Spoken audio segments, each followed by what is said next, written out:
Thank you for coming, thank you. Unfinished business, derelict properties, Alderman Ponche.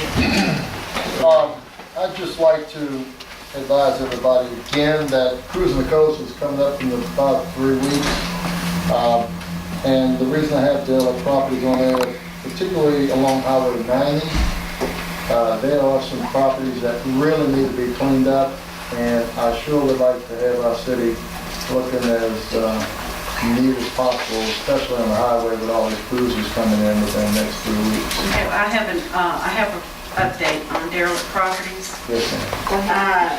I received information from the zoning enforcement office. They're requesting that the city go ahead and schedule public hearings for 237 South Lane, 97 and 99 Pitcher Point, 117 Markham Drive, 210 Ferguson Avenue. The hearing would be set for October the 19th, 2010 at 5 p.m. if that's So moved. We have a motion, we have a second to set that hearing. Second. Okay, all right, all in favor? Wait. What was the date we're setting that here? October 19th, meeting night. Yeah. These are properties that have been established by the zoning office. They've sent the notices to the property owners telling them that they need to contact us to clean their property. We've gotten no response, so it's time to go ahead and have the hearing. Okay, we have a motion second. All in favor? Opposed? All I'm asking is that I didn't hear anything on West Beach or East Beach. They're taking the properties that are the biggest problem. All I'm asking is that could we just send just a simple letter requesting that they To all the clean up people their on the property? beach. Not that many people on the beach. I mean, there's not If you enough get the property. addresses, I'm All the sure. properties on the beach? There's a lot, Carrie. There's pretty much. And we had trouble just with the Well, guy with the We swimming trying pool. On the east side, there's not too Well, bad. we They keep can, their but, property you know, pretty it's- good on So they got that an side. alderman that. If that's y'all, they're taking it by priority, like 210 Ferguson, the weeds and the vines have completely covered the Well, let me house. ask you Snakes, this. the people Let me ask- can't go okay, let me- outside for the moccasins. Okay, let me ask you this then. They're taking it Is by it- complaint. And I understand, we did go to that procedure. What if the city takes their mowers and can we mow, say like 8 feet We or can 10 take an feet? easement. I mean, if we have an easement there, we can. I don't see why. We can't put a I've got signal. Darryl in here right now. Darryl, Now, come on. help me out. It's just a straight line on the north side of the sidewalk. That's not our Is that- easement. No, the property goes up to the sidewalk. Actually, probably. Private property. So we couldn't cut I think y'all, well, the grass. It's private property. I know. I mean, when the, Right over my they come and cut the medians, they'll cut, at least on my end, they cut about 2 feet north of the sidewalk, not much. All right. Also, on this, talking about derelict properties, the last public hearings that we had at 221 South Island View and 316 East 4th Street and 926 East Beach Boulevard, the Beach Boulevard address expires on September 30th. It was still in 3 days after the meeting. Good. But the other two, they expired today. 316 East 4th Street and 221 South Island View, they are not. Gary. So we will. Gary. Wait, Mr. Barker? On Island View, Yes. I made a deal with him to straighten that up where the pool was. Yes. And the reason I didn't do it last weekend is somebody wanted the pool itself. So by this weekend, But you're gonna fill it in? it'd be filled and swept. The pool's taken out. He's gonna fill it This in. weekend, he said. By the weekend, right? Right? that's what the board, all you have to do is say we're gonna give them to the weekend. Yeah. That's simple. I have no problem. That's at what, 220, which that? That's Roger's property, You're right? gonna, yeah. Okay. 221 South Island View. Right. Take the pull off. We'll look at it Monday. It'll be done. Okay. Okay. Thanks, Ron. All right, also, and we'll give this information to Utility Partners and they can proceed. They'll go ahead and do the East 4th Street. All right. Right. That's just my report. As to the Okay. district. Do anything with that?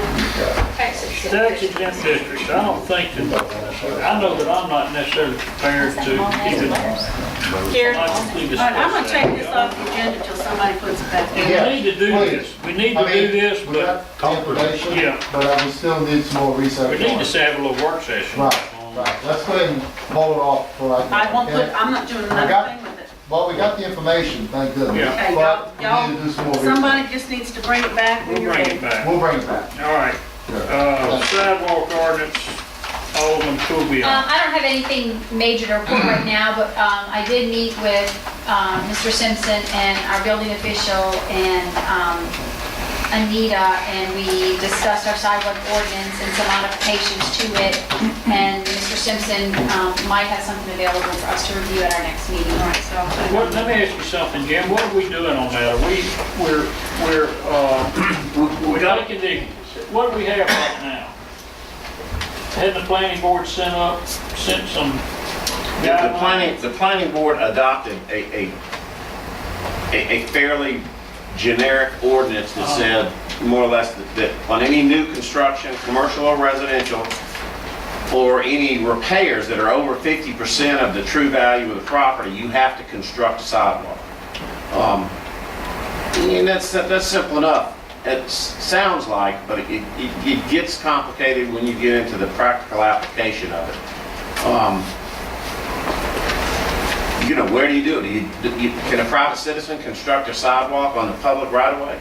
Because a lot of places, that's what it is. We've got a street that's 30 feet wide, but a right-of-way that might be 50 feet wide. And right now, there's just grass in that. So where do you want the person to construct a sidewalk? On his land or on the right-of-way next to the street? I mean, the devil's in the details when you get into the minutia, and that's what we were working on. I mean, Is there No, a I'm saying standard is- for sidewalks? Is there a standard on how? there's a lot of standards. You'd be surprised about how much, like, on a street where there's a curve, how far back? I mean, you don't, if there's a curve, you don't want sidewalk right on the edge of the street. There's some You need a buffer. standards about how far away and how And our many feet. existing building regulations stipulate sidewalks and how close to the street they have to be. That already exists in our current regulations. Well, all I was wanting to do is let's be cautious about before your time's invested in designing an ordinance. We need to see what the board is going to approve for an ordinance. You know what I'm saying? Well, basically, it came down to what we, I guess, directed Jim to draft up for us was, and please correct me if I'm wrong, Jim. A sidewalk must be constructed on new construction, commercial or residential, or 50% substantially destroyed. And it can be constructed on the property owner's private property or in the city's right-of-way, so long as they give us a right-of-way to their property, should we ever widen a street if it's available and have to move the sidewalk onto their personal property. I think is how it was. That's what you and I were discussing at that meeting. I don't think that you as a group. No, that's what we approved that. discussed at the meeting. That's the idea, y'all get, that's what I say, it gets more complicated when you get into it. For instance, if right now, if you build a house that fronts on a street like that, and you've got to build a sidewalk, where do you want to build? Do you want to do it, if you build it in your property, it's going to be 20 feet from the road. If you build it out along the road, if Long Beach comes along in 10 years and widens that road, they're going to tear up the sidewalk, but if we didn't get a right of way from that person, there's no longer going to be a sidewalk there. I mean, all of those, maybe that suits you fine, or maybe you want to tell the person, build a sidewalk on your property, or we'll let you build it in the public right-of-way, provided you give us a right-of-way to put it on your property if we ever expand the right-of-way. You may not want to tell your citizens, we're going to take a right-of-way on your property for a sidewalk. I don't know, and those are policy questions. We're probably not going to be able to do that. You have to buy it. Well, I mean, you may quick take, but you have to pay whatever. well, you might could trade them something for it. Well, maybe That's so, it. but Which this is getting I kind don't of think, deep as a game. private If you property choose owner, to. you don't want the liability of a public sidewalk on your property either. Yeah. Well, but that's most of what happens. I mean, like if you develop a subdivision, you're going to put in the water and sewer in the streets, and the city's gonna require you to put a sidewalk in, and that sidewalk is not gonna be in the public right of way, because the public right of way is finished.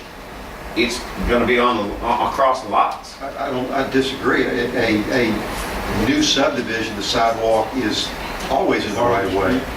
In the street right of way? In the 10 or 11 or 12 feet city right of way along with the utilities. Maybe we're not speaking the same language. When I say right of way, I mean for the street. If a subdivision is built and the street's in and the curb and gutter's in and then along next to the curb and gutter you got the underground sewer, water, and then you got sidewalk. I call this an easement area. I don't call this a right of way. The right of way is where I'm talking about asphalt. You're never going to expand that street in that neighborhood. You're right. We're That's just an calling it different names. Yeah. You got a 24-foot wide street, but a 48-foot wide easement, Yeah, but which the is 12 easement. feet on either side. But- Easement, but it's still the right of way. I mean, But it's the- semantics. But the critical difference is the easement is on top of the land that the landowner owns, not the city owns. We tax them for it. We just take a right of way to put a sidewalk over. Wait a minute. No, I don't. No, I I don't think so. disagree. I mean, you're the legal guy, but I mean, I know whenever they're laying out a subdivision, and the subdivision developer is required to dedicate 50 feet of roadway. Right. In that 50 feet, you're gonna get 20-something feet of road or whatever, 25, maybe even 30, depends. But on the side, both sides, you have the rest of that dedicated road that you put your utilities in and that you put your sidewalk on. And that's not the person's property there. It's the 50 feet has been set aside for that. I can tell you it is commonplace. In the subdivision I live in, where I live, my subdivision, my property line runs to a point, and inside my property line, on top of my land, there is an easement that I had to build a public sidewalk, and there's also an easement for utilities in my land, not in the city's land, in my land. And that's Well, that's the way not they uncommon. platted it. I mean, it's the way they set it That's where up. they platted, set it up. The Yeah. point is, the utility easement is inside my land. That's where it runs, and it runs between the sidewalk and the curb of the street. But my property line runs out to the curb, not short of the sidewalk. At least that's where the plat. That may be the way that was platted. Well, I think that what we need to be cautious. Those are decisions you gotta make, Right, right? before you have a whole lot of time in this, because I know that you love us and treat us real good, but you do have a living to make. I understand. And we need to know what we're asking you to put in an ordinance form. We need to get this worked out about which way we're gonna go. It's a fairly simple ordinance. It's just a very difficult policy issue. I mean, you can say it simply, build a sidewalk in the public right of way, or give us an easement on your land. That's easy to write, but it's hard to decide. I mean, What about responsibility for actions that occur on the sidewalk? Is that the homeowners or the city? no, it's the cities, 'cause it's a public right of way. And that's the way you really probably should have put them down. And I can't see Long Beach, I would never go like Klondike or maybe even Pinewood, that there wouldn't be some road expansion, with expansion like Jim's talking about, you run into a bit of a problem, tear them up. But I think of the other areas, I'm thinking of Fifth Street to Fourth Street and all the other streets downtown. There's probably not gonna be road expansion. You probably be good in the right of way. The thing is, when you go out there and you put these houses that have been destroyed and washed away or blown away, you're gonna probably cover a ditch. So the homeowner's gonna end up having to cover the ditch and do a catch basin, and put a sidewalk over that. That's another So that's huge, all that that's you another gotta think huge about all issue this, is right. where you put that sidewalk. And it's We have not so many wrong open with trying to ditches. do it, but you just gotta know you're looking at that too. It's Well, not just I don't- doing a sidewalk. I don't want to, all that came up in Yeah. our discussion. Earl mentioned a lot of those points. Yeah. I don't want to discount sidewalks though, and I think for us to have this discussion, I think it needs to be a work It session does. with Mr. Simpson. At the same time, could we have a scheduled work session to talk about the tax exempt districts, those two? Let's go ahead and schedule a work session instead of sitting here and beating it to death week after week. So at least